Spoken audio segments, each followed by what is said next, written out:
Mason is a brave soldier in the U.S. Special Forces, specializing in difficult missions abroad. During one mission, his team was sent to Paldonia with the goal of eliminating the dictator Juan Venegas. However, just before landing, their plane was hit by a rocket and crashed to the ground, exploding. Only Mason survived, while the entire crew and other soldiers were killed. Many years later, Mason left the force to live a normal life. He is currently married to Jenny, a beautiful wife, and has a cute daughter. However, the psychological trauma from his past still haunts him. This morning, when taking his daughter to school, she confided that she was being bullied by a boy at school, and when she reported it to the teacher, no one intervened. Therefore, Mason decided to teach his daughter how to defend herself, aiming for the bully's throat and acting quickly, so that she would no longer have to worry. Mason drove to the law office. To start a new life, he chose to become a lawyer.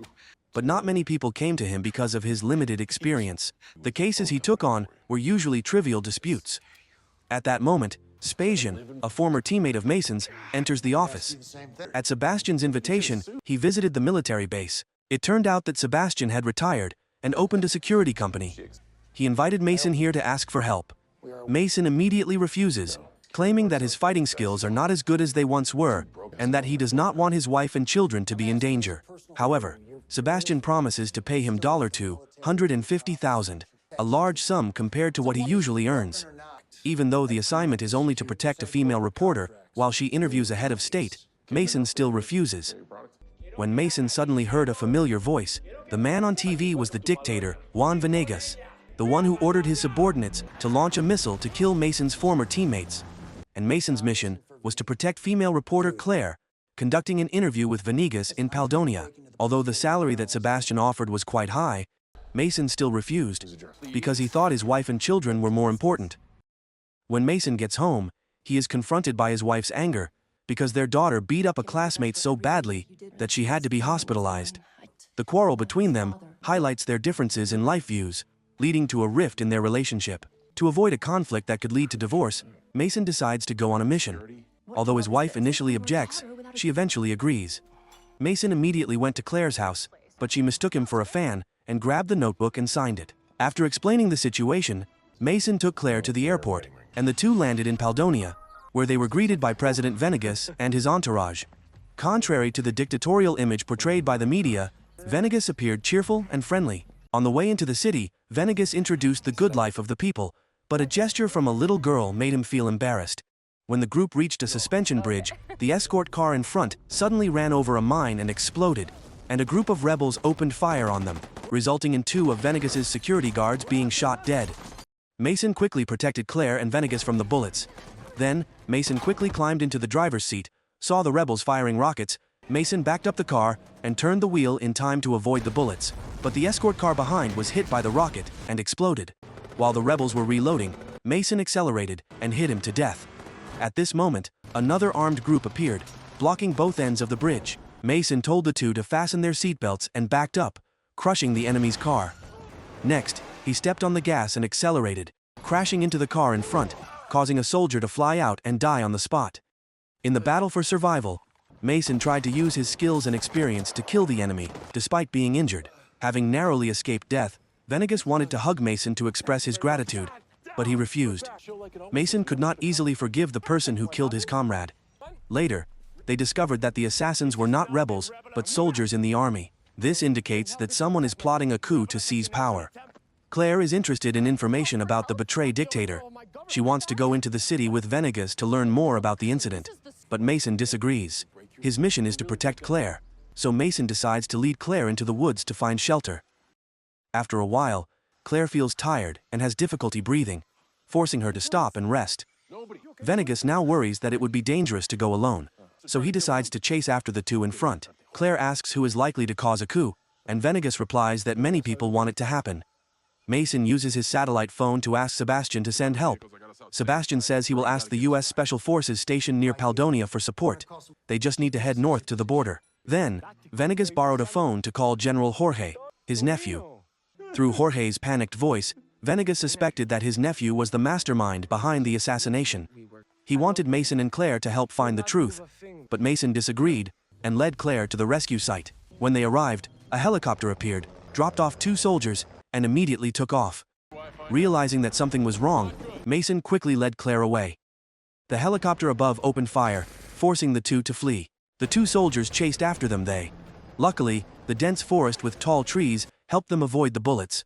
Mason and Claire struggled to get past many obstacles, but the helicopter did not let them go. It fired missiles at them, but fortunately missed. When they reached a dense grassy area, Mason figured that the helicopter would circle back to attack, so he decided to use the Barrett M82. After getting a clear view of the target, he aimed and pulled the trigger. However, the helicopter continued to fly towards them, so Mason fired 3 more shots. When he looked closely, he realized that he had hit the pilot. Immediately after the shot, the helicopter lost control and went into a nosedive, crashing right where they were standing. Luckily, both of them escaped in time. As they moved deeper into the jungle, Claire and Mason suddenly lost each other. Claire hid behind a tree, hoping that the enemy would not find her. However, a soldier discovered her location. As he prepared to attack, Mason suddenly appeared and rushed into battle. However, due to lack of practice for a long time, he was quickly overpowered by his opponent. However, his combat experience helped him counterattack in time, knocking the soldier to the ground and locking his neck until he died. As the two were about to leave, another soldier suddenly appeared, hitting Mason on the head with the butt of his rifle and asking him about Venegas's whereabouts. Before he could finish, the soldier was shot dead on the spot. Venegas arrived just in time to save them. Thanks to this, Mason began to have a good impression of the president, but he wondered why he was carrying such a large gold-plated gun. At that moment, Venegas suggested that the two of them go to the village where he was born, to rest and temporary shelter. Jorge His was present at the scene of the plane crash. Jorge mocked the special forces, led by Colonel Jan Kohorst, saying that they were as incompetent as the henchmen he had sent to assassinate Venegas.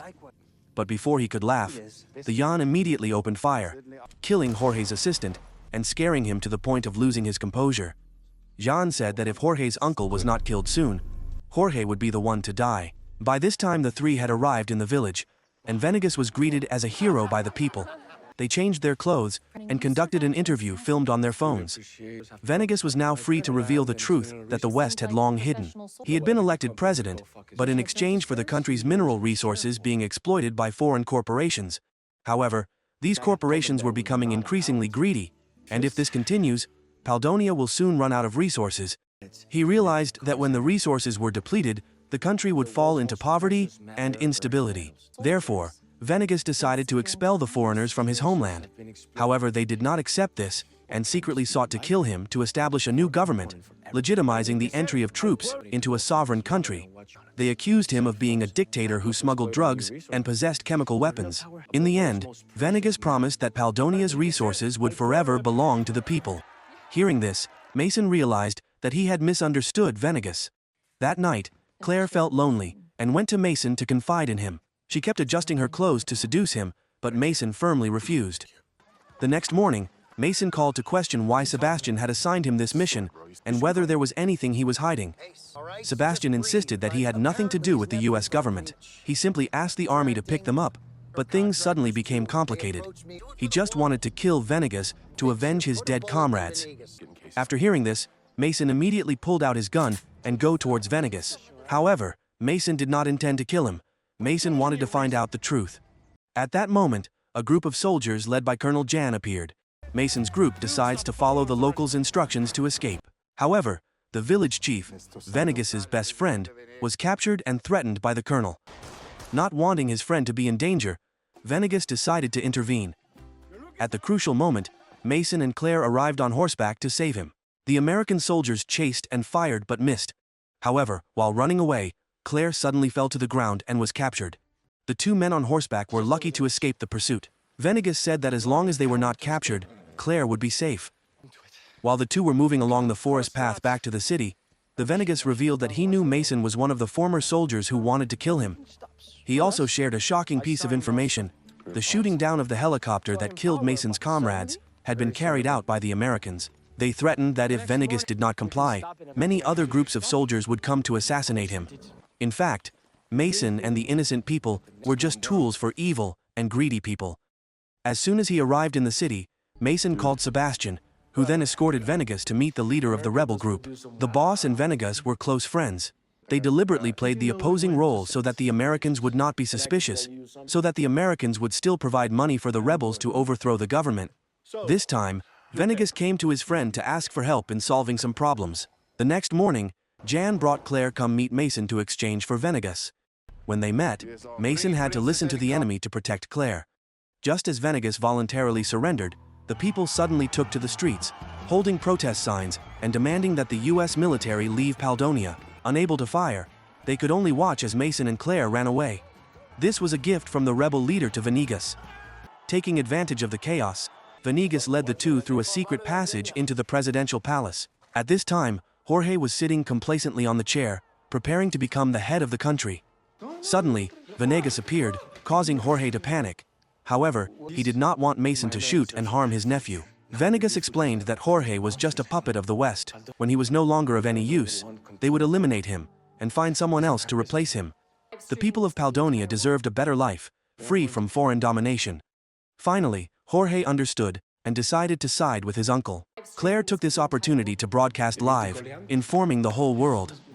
At that moment, General Martinez rushed in and opened fire on Venegas, causing him to fall, but Venegas managed to shoot Martinez dead.